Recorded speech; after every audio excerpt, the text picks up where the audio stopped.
School விட்டு வர குழந்தைங்களுக்கு நல்ல ஹெல்த்தியாக மிஞ்சி போனால் ஒரு 10 நிமிஷத்துக்கு மேலே ஆகாது இந்த மாதிரி ஒரு ஸ்வீட்டை ஹெல்த்தியான ஸ்வீட்டை செஞ்சு கொடுங்க. இந்த ஸ்வீட்டை வந்து குழந்தைங்க வேணாம் அப்படின்னு சொல்ல மாட்டாங்க, அவ்வளோ நல்லா இருக்கும் இது. இதுக்கு வந்து நெய் கூட அவ்வளோவா தேவைப்படாது, மிஞ்சி போனால் ஒரு 2 ஸ்பூன் நெய் தான் தேவைப்படும். ஃபஸ்ட்டு ஒரே ஒரு ஸ்பூன் தான் நெய் விட்டுருக்கேன்.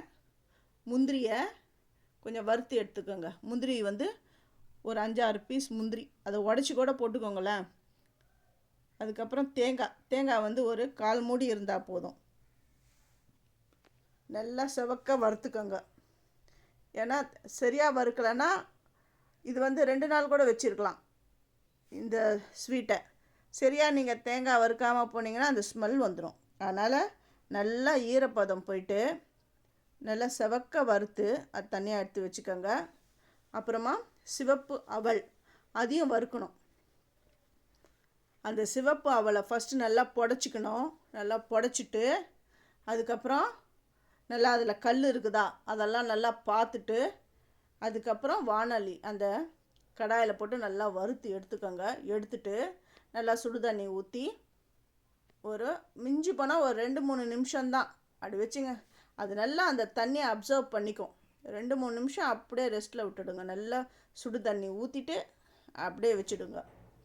ஆல்ரெடி நம்ம வந்து அவளை வேற வறுத்துட்டோம். நம்ம இப்போ வெல்லம் எந்த அளவுக்கு நம்ம வந்து எடுத்தோமோ, அந்த சிகப்பு அவளை எடுத்தோமோ அந்த அளவுக்கு நான் வெல்லம் சேர்த்துக்கிறேன்.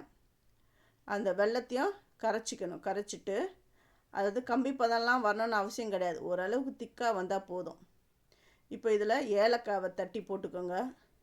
இதோடைய அளவுகள் அப்புறம் இந்த கிளியராக வேணும், இந்த வீடியோ எனக்கு கிளியராக வேணும் அப்படிங்கிறவங்க என்னுடைய சேது சித்ரா கிச்சனில் போய்ட்டு பாருங்கள். இந்த வீடியோவை நான் ஆல்ரெடி அப்லோட் பண்ணிட்டேன்.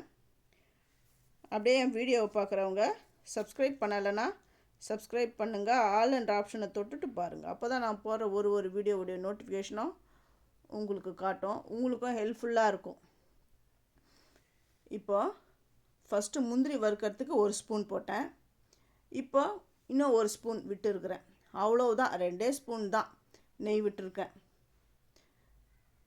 இந்த அளவுக்கு லட்டு மாதிரி நல்லா பிடிச்சி அப்படி வச்சுடுங்க. எவ்வளோ சூப்பராக இருக்குது பாருங்கள்.